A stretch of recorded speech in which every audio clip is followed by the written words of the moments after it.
தமிழ்நாட்டில் பணிபுரியும் கேரளம், கர்நாடகா, ஆந்திரா மாநிலங்களை சேர்ந்தவர்களுக்கு தேர்தல் அன்று விடுமுறை அளிக்கப்படுவதாக தமிழ்நாடு அரசு தரப்பில் தெரிவிக்கப்பட்டுள்ளது. அதனை அண்மை செய்தியாக பார்த்துக் கொண்டிருக்கிறோம். இதுகுறித்த விவரங்களை செய்தியாளர் நந்தினி வழங்க கேட்கலாம். நந்தினி, இது குறித்த விவரங்களை பகிர்ந்துக்குங்க. வணக்கம்.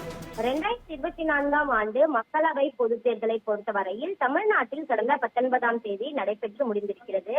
இரண்டாம் கட்டமாக அண்டை மாநிலங்களான கர்நாடகா மற்றும் கேரளா ஆகிய மாநிலங்களில் மக்களவை தேர்தலும் ஆந்திர பிரதேச மாநில மக்களவை மற்றும் சட்டமன்ற தேர்தல்களும் நடைபெற இருக்கிறது. அதன்படி கேரளாவில் வரக்கூடிய 26ஆம் தேதியும், ஆந்திராவில் வரக்கூடிய 13ஆம் தேதியும், அதே போன்று கர்நாடகாவில் முதல் கட்டமாக 26ஆம் தேதியும், இரண்டாம் கட்டமாக மே 7ஆம் தேதியும் நடைபெற இருக்கிறது.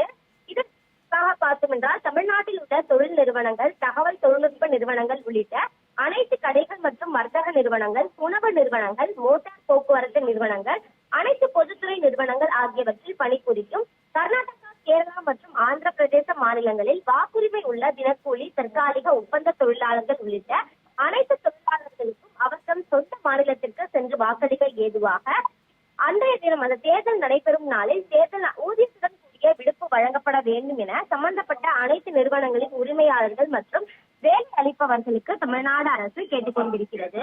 அது மட்டுமல்லாமல் தேர்தல் நாட்களில் ஊதியத்துடன் கூடிய விடுப்பு அளிக்காத நிறுவனங்கள் தொடர்பாக தமிழ்நாட்டில் தங்கி பணிபுரியும் கர்நாடகா, கேரளா மற்றும் ஆந்திர பிரதேச மாநிலங்களில் ஓட்டுரிமை உள்ள தொழிலாளர்கள் புகார் அளிக்க ஏதுவாக தொழிலாளர் நலத்துறை சார்பில் மாநில மற்றும் மாவட்ட அளவில் கட்டுப்பாட்டு அறைகள் அமைக்கப்பட்டிருப்பதாகவும் தமிழ்நாடு அரசின் தரப்பில் தெரிவிக்கப்பட்டுள்ளது குறிப்பிடத்தக்கது. விவரங்களுக்கு நன்றி நந்தினி.